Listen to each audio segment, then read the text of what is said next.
If you're a homeowner here in Florida, I bet you've thought about it.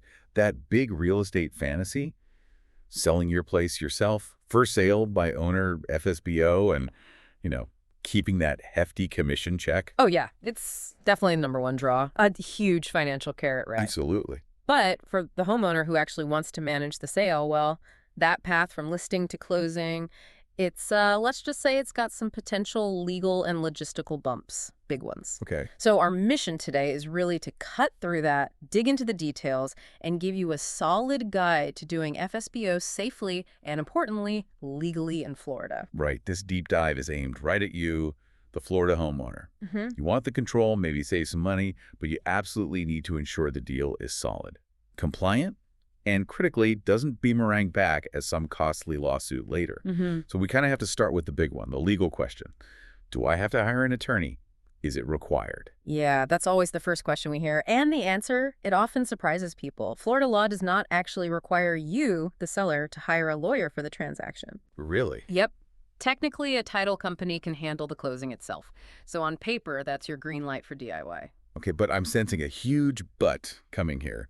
Just because it's legally possible doesn't mean it's risk-free. That is the absolute crucial caveat. Without an attorney or even a licensed real estate agent guiding you, you personally take on all the responsibilities, all the liability, everything they normally handle. So what does that really mean? What falls on my shoulders now? It means you're drafting and reviewing the purchase contract, making sure every single mandatory disclosure is spot on perfect according to Florida law.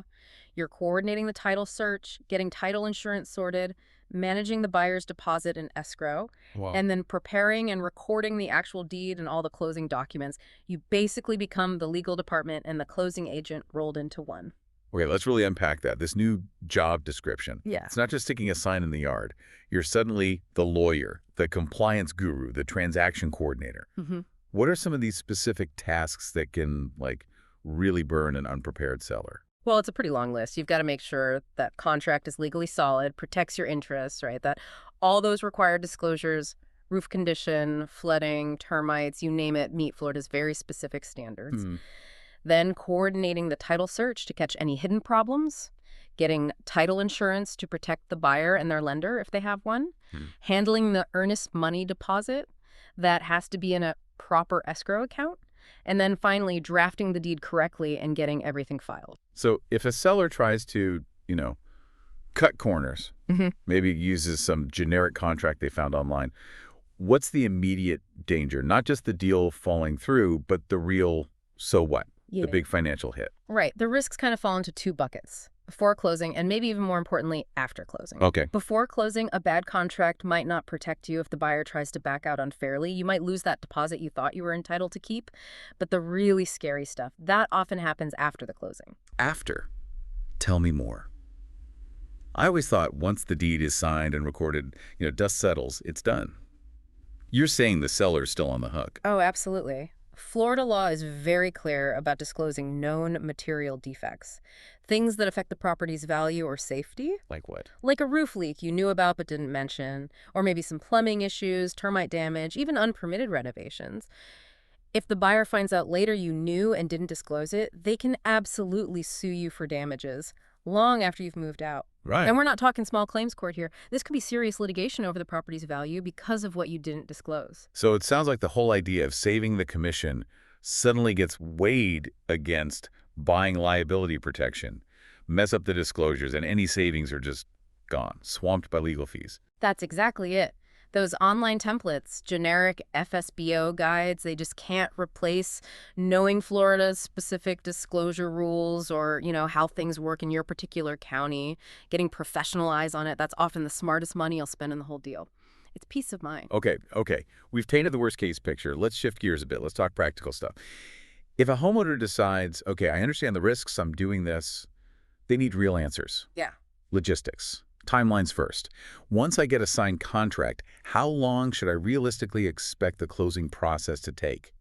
Generally, a standard residential closing in Florida, it usually takes about 30 to 45 days. That's from when the contract is fully signed by everyone. Okay, 30 for 5 days. But in FSBO deals, Yeah. where maybe the coordination between title and legal isn't quite as smooth, it can sometimes stretch out a bit longer. What causes those delays? What are the typical bottlenecks that push it past that 45-day mark? Well, the usual suspects. Buyer financing approval can take time, or issues popping up during the title search. That's a big one. Like what kind of title issues? Could be anything.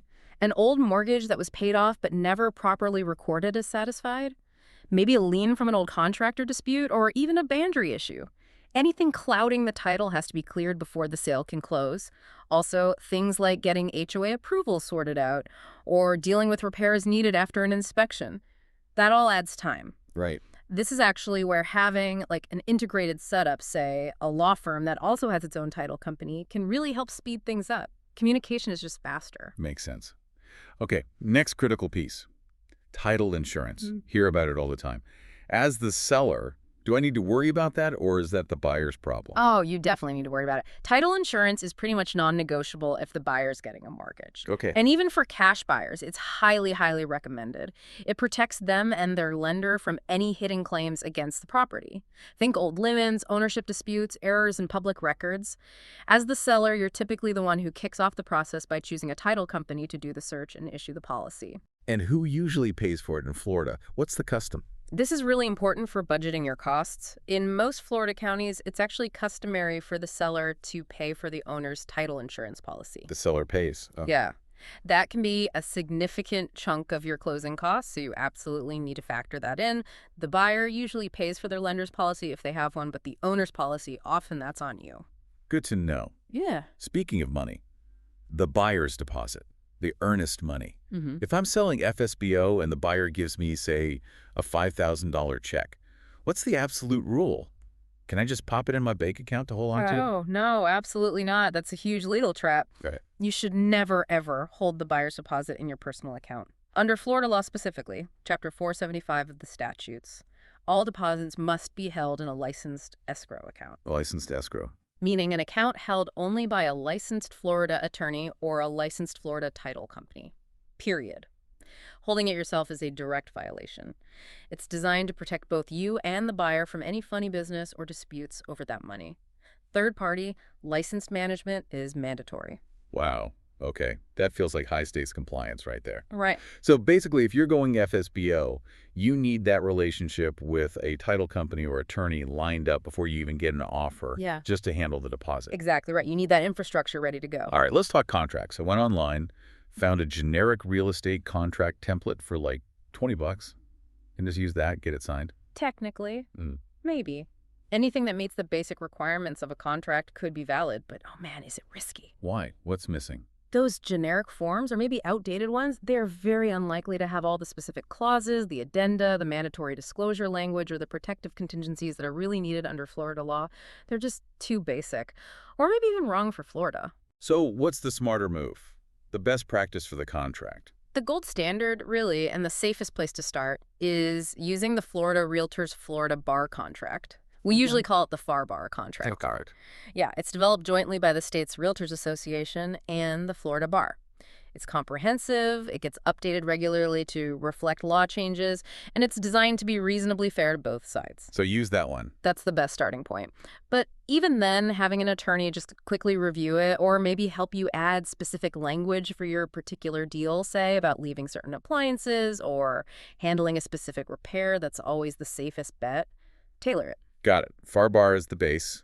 Lawyer review for specifics. Now, costs. Let's really nail down the closing costs. Sellers go FSBO thinking they're saving 5 or 6% commission, but it's not free, right? What does the sale actually cost the FSBO seller, realistically? Right. It's definitely not zero cost. Once you account for all the required stuff, the seller's total closing costs typically land somewhere between, say, 2% and 5% of the sale price. And remember, that's after you've saved the commission. 2 to 5%. Okay. What are the biggest items making up that percentage? The main ones are usually the owner's title insurance premium we talked about. Then you've got various fees, the title company charges for the search, the settlement process itself, recording fees to the county, and then the big one, the non-negotiable state tax. the documentary stamp tax on the deed. Doc stamps. Okay, let's break that down. How much is that going to set me back? Currently, the rate is $0.07 for every $100 of the sale price. So 70 cents per $100. Okay, give me an example. Sure. Let's say you sell your home for $400,000. That documentary stamp tax, just that one line item, it's $2,800. Wow, okay. That adds up fast. It really does. Yeah. And it's a state tax, got to be paid at closing, no getting around it. A lot of FSBO sellers forget to budget for that specifically. They think all the costs are just the title company fees, but the doc stamps are separate and mandatory. That's a really important number to know. Definitely grounds the savings calculation a bit. Okay, few final logistical points. What if the property I'm selling, I didn't buy it, I inherited it? Does that complicate things? Oh, yeah, potentially significantly. If you inherited it, the first step is making absolutely sure you have clear legal ownership. Often that means going through the probate process for the estate. Probate, right. If the title is technically still in the name of the deceased person or tied up in the estate administration, you can't legally sign the deed over to a buyer yet. The probate needs to be finished, or at least progress to a certain point where the court authorizes the sale. A title company or law firm will need to look at those estate documents right away to figure out the status. Otherwise, you're looking at major closing delays. Okay, so inherited property means extra steps, possibly involving probate court. Good to know. What about location? What if I live out of state now, or I'm traveling when the closing date comes up? Can I still close the sale remotely? Yes, absolutely. Florida allows for remote closings and mail-away closings for residential deals.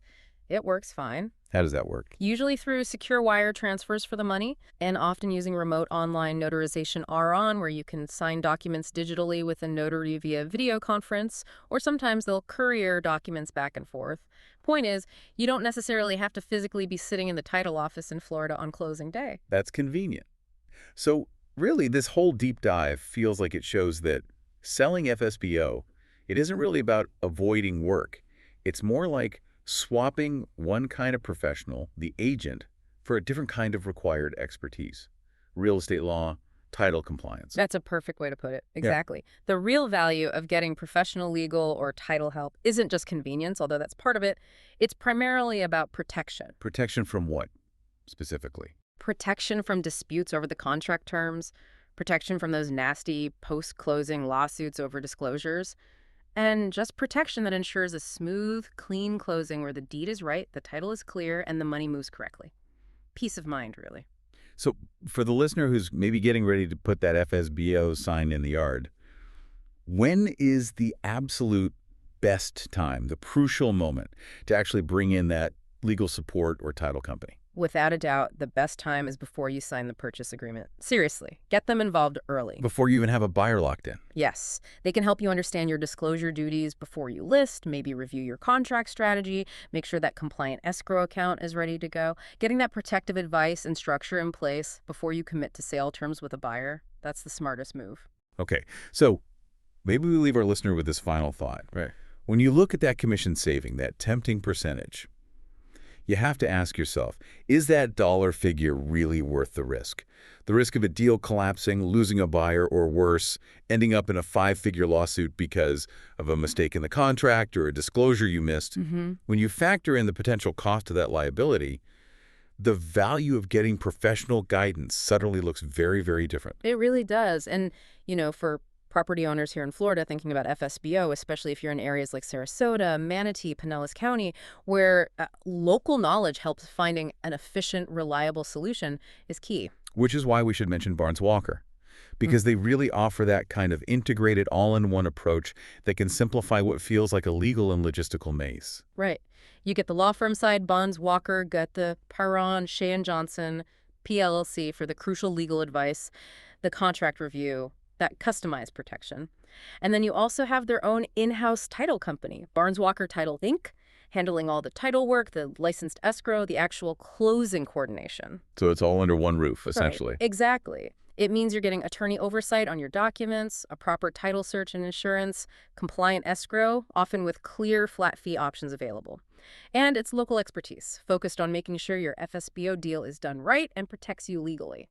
So if you are getting ready to sell your home FSBO, really, protect your biggest asset, get clarity on your obligations, figure out those closing costs before you list, you can actually schedule a consultation with Barnes Walker. Just give them a call at 941-778-7721. They can definitely walk you through the whole process for selling FSBO in Florida. Don't let that commission saving lure you into taking unnecessary risks. Get protected from the start. Wise advice. All right, that wraps up this deep dive. Thanks for learning with us today. We'll catch you.